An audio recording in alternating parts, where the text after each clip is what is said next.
وادي امامنا الفرحه الليبيه واللاعب صاحب الهدف طبعا فرحان بالهدف. اعتقد اللاعب عثمان فرجاني، عثمان فرجاني. وادي الجماهير، هي دي الكوره، هي دي الكوره. المنتخب المصري يسيطر والمنتخب الليبي يعتمد على الهجمه المرتده، ومن خطا دفاعي من اللاعب بشير التبعي ومن اللاعب ايضا اللاعب وائل جمعه. اللاعب عثمان فرجاني اللي النهارده شارك في هذا اللقاء بعد طرد الترهوني. ادي امامنا كوره حلوه، شوف حضراتكم الخطا الدفاعي. ادي وائل جمعه ابتدت على طول، ادي الاصرار، هو اللاعب امامنا اهو. شوف خد الهات وخد حلو قوي نادي الكاره، وادي الانفراد، وادي الكوره حطها هنا لكن بالاشتراك مع احد المدافعين المصريين. ادي كوره، شوف حضراتكم الضغط الليبي. ادي امامنا الفكر التكتيك اللي تطور في الاداء. وادي امامنا اللاعب اللي زاد من وسط الملعب وهو اللي شالها اللاعب عثمان فرجاني. عثمان فرجاني عملها حلو قوي، هات وخد وانفرد الراجل. لحظه خروج الحارس عبد الواحد السيد يضعها جميله. هدف ليبي جميل الحقيقه، هدف ليبي جميل من خطأ في اداء الواجبات الدفاعيه للاعبي وسط الملعب، خطأ ايضا في الارتداد. لكن هي السرعه هي السرعه اللي بيفتقدها الفريق المصري، عملها الفريق الليبي وسجل هدف في الدقيقه 52. اللاعب عثمان فرجاني يسجل هدف من الاهداف الحقيقه اللي فيها مهاره من هذا اللاعب. المنتخب المصري الى اللقاء. ميدو يسجل، اتى من توتنهام هوتسبير الى ملعب المقاولون ليسجل ويتقدم في هذه اللحظات. طبعا الفرحه في مدرجات المنتخب المصري بعد ما شفنا الفرحه في المدرجات الليبيه 1-1. هذه المباراه الحلوه والمباراه الحقيقه فيها كفاح من كلا الفريقين، يعني نحتار نقول مين ولا مين. الفريق المصري يعود مره اخرى للقاء. يعني احمد حسام ميدو يعني خلى حسن شحات يعني يكاد ان ينزل للملعب. ادي نفس الخطا ايضا من الدفاع والوصل الملعب. المدافع في المنتخب الليبي اتقطعت من عبد السلام خميس. ادي السرعه اللي كان بياخدها المنتخب المصري المره دي اتعملت حلوه. ادي عماد متعب، ادي ميدو واخد القائم البعيد وميدو يسجل ميدو. ادي امامنا، شوف حضراتكم نفس الكاس اللي شرب منه المنتخب المصري يتجرع منه المنتخب الليبي. الاخطاء من لاعبي وسط الملعب، الخطا من اللاعب البديل ابو بكر الصويعي.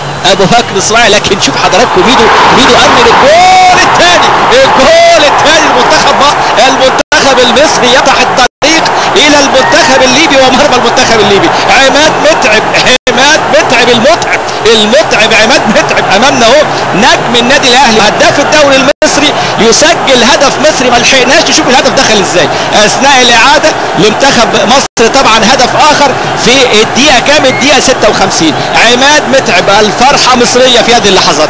ادي امامنا الملعب يشعل.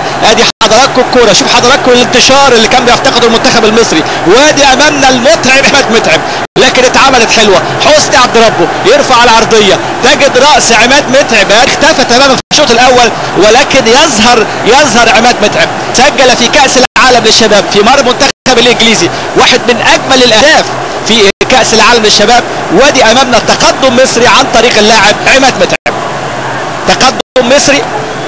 وادي امامنا تبديل من اللاعبين الهدافين الكبار. سجل في مرمى تونس اول اهدافه في عام 96 في لقاء انتهى 2-1. وبيسجل احمد حسن اللاعب البديل، يمكن اول لمسه يضعها احمد حسن في مرمى الحارس مفتاح غزل. احمد حسن عارف الفريق المصري الطريق الى مرمى الفريق الليبي. احمد حسن يسجل هدف الثالث 3-1 لمصر. التسديده القويه، فين الكوره في اجمل بقاع المرمى. هي الكوره رايحه صعبه ما لحقش ولا فكرنا بهدفه في مرمى جنوب افريقيا في نهائي كاس افريقيا عام 98 في امام المنتخب الجنوب افريقي. شوف حضرتك نفس الكوره كانها بالكربون، كان الراجل استعاد ذاكره التاريخ واخرج كده بالتاريخ الهدف الجميل في مرمى جنوب افريقيا، وسجل هدف في مرمى الفريق الليبي. نفس الكوره ونفس اللفه، يعني هو ما بيعملهاش بالصدفه، هو لاعب.